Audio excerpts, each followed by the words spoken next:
My name is Hakeem Brown, and I can't breathe. Hakeem and Reggie Brown are two young black boys. They were so upset with the current situation in the world, they started their own podcast. They grew up in the suburbs until their parents got divorced. They were homeless, living in the streets. Now they live in the ghetto with their grandmother. This is their story. This is Pop City Culture. Shall we begin?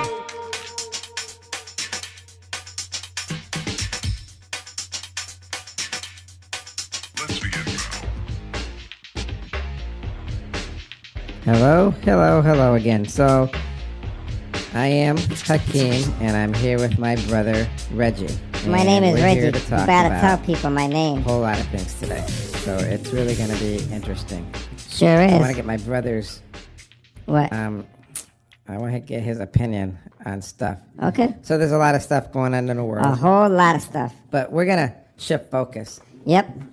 because I want to talk about coronavirus. Coronavirus. And that's what the whole thing is today. We're going to have that question. Yep. The question is, Reggie, I ain't gone nowhere. Hurry up. the question is this. How do you feel about corona in the United States? I think it's bad, man. You know what I'm saying? I mean, the virus is bad. It seems like a lot of people are dying all over the world. But, I mean, I don't know exactly what's going on. But I do know people are getting sick, and we all got to wear these masks on our face, and we got to do the social distancing. And, it's tough because now I know when I go to stores and I want to get something, I got to be waiting outside, man. And sometimes it's cold, man. It is cold Medina, like you can't believe. Yeah, that's right. So, let's just say some things first. All right, what you got?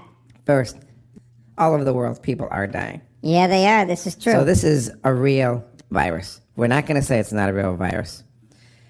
They think it originated in China. But in any case, let's give some statistics. This is the statistics per million. You ready? In Italy, it's a lot. It's a huge. It's 573 deaths per million. But I had heard that there's a place in Italy where people go to retire, and a lot of the people who are sick and dying are in that community. I heard the same thing. So I don't really know. I wonder what's going on in the rest of Italy, because they don't say much about that. But yeah, I do hear a lot of numbers. Yeah, that's right, Reggie. Now, in France, it's 455 deaths per million. In Sweden, it's 515 deaths per million. In Spain, it's 606. And in the UK, it's 637 per million. And Belgium, that's, you know where that is? Yeah, man, that's where they make the waffles. No, I don't think that's where they make the waffles, Reggie. I think it is. Okay, anyways, it's 839 deaths per million. But you know what sort of doesn't make sense? What? It says New York is in the lead. Well, what's the number? The number is 1,611 deaths per million. That's the whole state. That's twice the numbers of other countries. So I don't really understand exactly why the numbers are so high, but I mean, people are sick. That's right, they sick.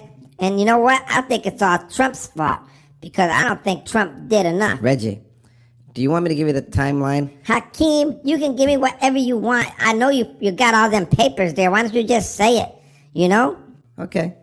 So, in December 31st, China did report a discovery of the coronavirus to the World Health Organization. That's the WHO.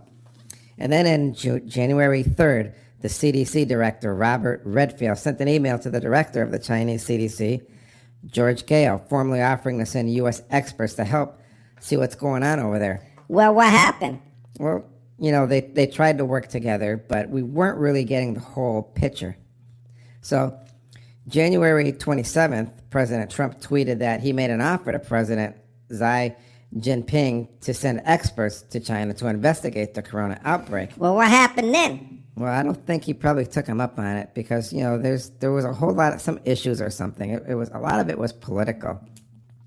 But January 27th, the CDC issued a level 3 travel health notice urging Americans to avoid all non-essential travel to Yeah, I China remember due that. to the coronavirus.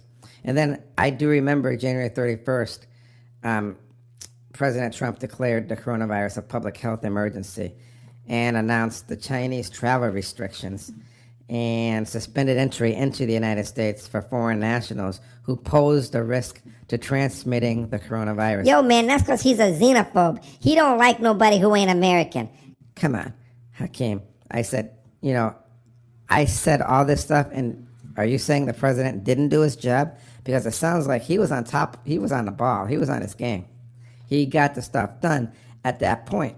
Now, it's true, people have mixed messages on whether or not he's doing his job, but I'm almost thinking a lot of it's political. It seems like it's Republicans against Democrats and Democrats against Republicans. Are you saying you don't see that? Well, I don't really see a whole lot of that stuff, but I do know they be arguing, and yeah, they don't work together, and they're supposed to be setting an example for us. So maybe you might have a point. I think I got a real good point. So just give me my little kudos right there. Anyways, when all this happened, people were coming down heavy on Trump, and I remember that. I don't really know really exactly the whole situation with Trump and the virus, but I will say for any president who is president, they have a very tough job, and I'm sure it's beyond tough, and they're always going to get looked at and second guessed, but what are you going to do? I don't know what you gonna do. Well, I will tell you what Trump did do. He sent FEMA to New York, and they had 2,000 ventilators. I mean, it seems like he's doing a lot of stuff, but it seems like he's getting a lot of backlash too. But anyways, we have the rioters. that's right. Them rioters were all over, but they still rioting. Yeah, Reggie, but remember we decided we weren't really going to talk about the rioters and all that stuff because we wanted to just talk about the coronavirus. So I'm thinking rioters are probably immune to the coronavirus because didn't hear a whole lot of people getting the virus who were rioting, and you're not supposed to be in that close proximity of people, wouldn't you say? Well, absolutely. You're supposed to be like 6 feet away, and I saw a lot of the videos. People were like all together. They were like mob mad together. But I don't know. And you know what? I think you're being a little bit sarcastic, Hakeem. I think you know full well that rioting don't make people immune to a virus. So why don't you just move on? You sound sort of stupid right now. Okay, whatever you say, Reggie. So people are really getting upset with wearing the mask, and there's a whole lot of backlash about that. Some people say that when you wear the mask, you're breathing in CO2, which your body expels, and that's not good for you. Well, of course it ain't good for you. It's like putting your mouth on a tailpipe of a car and sucking in the CO2. You're probably gonna die. So, Reggie, would you admit that the mask could pose a threat? I'm not admitting to nothing, man, because you seem like you're always trying to set me up. So we should just move on. Okay. All right, whatever you say.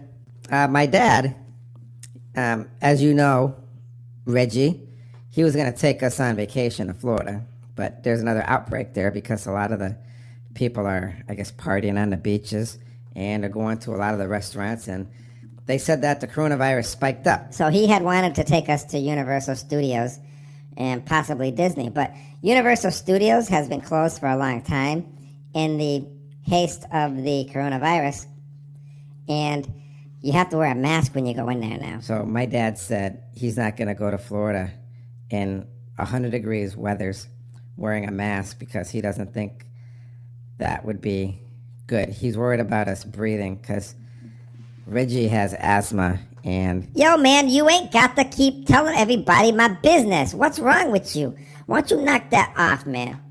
Okay. Anyways, my dad was even thinking about taking us on a cruise.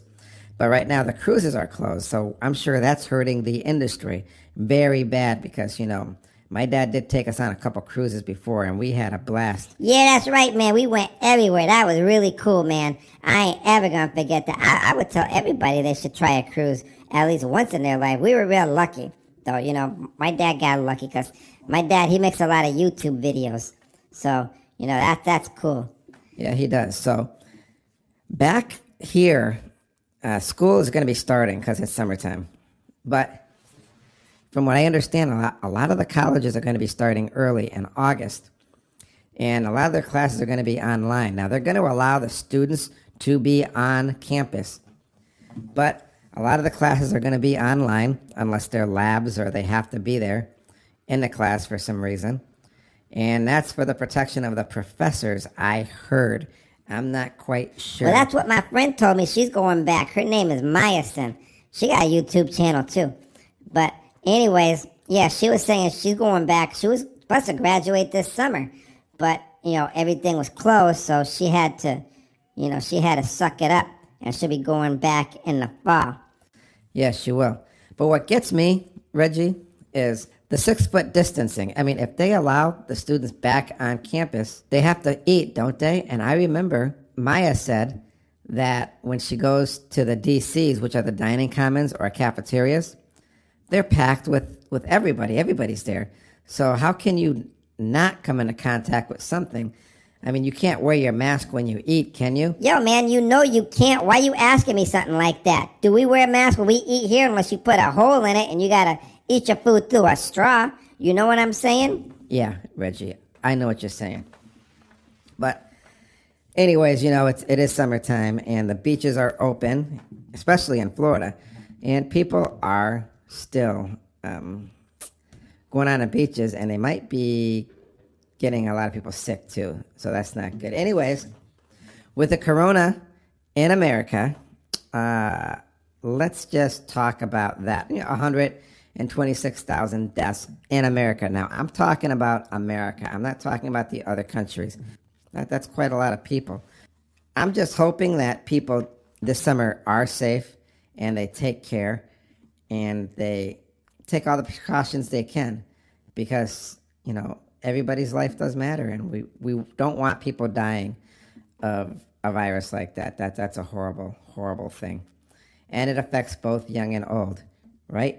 Right, Reggie? Yo, man, right. Why you gotta keep pointing me out like that? It's like you always, you see me doing something or you see me getting distracted and then you gotta bring me back in here. Well, Reggie, this is our podcast. You have to pay attention. I mean, I see you looking around. You're over there eating something, and then you're reading something a second ago. You got to stay on the ball. Yo, here. man, I am on the ball. I'm listening. I can do one thing and two things, and I can listen. So you ain't got to be all like that. Yo, man, why don't you just finish up and do your stupid little words of wisdom crap going on? Are you even done yet? Yes, Reggie, I'm done. If you want me to do my words of wisdom, I'll do them now. So, okay, here's some words of wisdom. The coronavirus is a real thing. I'm not saying that it's not, so don't confuse my words.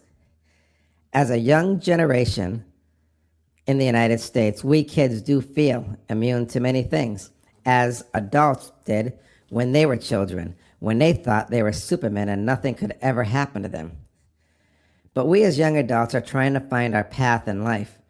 But we have to tell the older generation by knocking us down because we want some of the same freedoms and enjoyment that you older generation had. It's not helping. It's not helping us. It's not helping anybody. And it's really destroying any kind of a dialogue that we could have. It just makes us younger generation rebel more and more. You say that we young people don't care about the old and use our grandparents as a shield for your rhetoric. Well, we love our grandparents and we love our parents, and we would never want anything to happen to them. We say you are mean and cruel to say something like that and not give us any positive words of wisdom.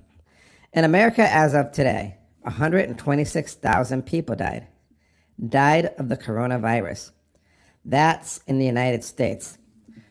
Let us remember that 80,000 die of alcohol, 500,000 die of cancer, and almost 1 million die of cigarettes. And there is a young generation who have their own thoughts of what a pandemic is. Like we care about the homeless. That's a pandemic. Kids who go to bed hungry, that's a pandemic. Depression and opioids, those are pandemics, in our opinion. Let us not forget that each year people, and many die of the regular flu. But has anyone ever wondered how many survive the coronavirus? More than 80% of the coronavirus are mild. I don't know if people can remember, but years ago, there was another virus called SARS and MERS. It killed much more higher numbers of people. Over 1 million people have survived this virus. That's a positive note. 126,000 have died of this virus. And from the Spanish flu in the United States, 675,000 people died. Let's all be safe, no matter what the age. And let's remember one thing. Every year in the United States, 3 million people die. Thank you for listening to my words of wisdom. Now, Reggie, you can finish up. Hey, I just want to give a shout out to Azadoria Ray. She's our marketing manager. And I want to give a shout out to Price Van Ray. He's our producer. He's a nationwide author. Actually, he's a worldwide author because his books are on Amazon, paperback and Kindle. He wrote the gay book. It's really awesome. So you guys ought to go check that out. So that's it. All right, Hakeem, you can take it away. I want to thank everybody for joining us today and listening. I want everybody to be safe, sound, and happy. So go out there, be happy, and do the right thing. See you guys next time on Pop City Culture.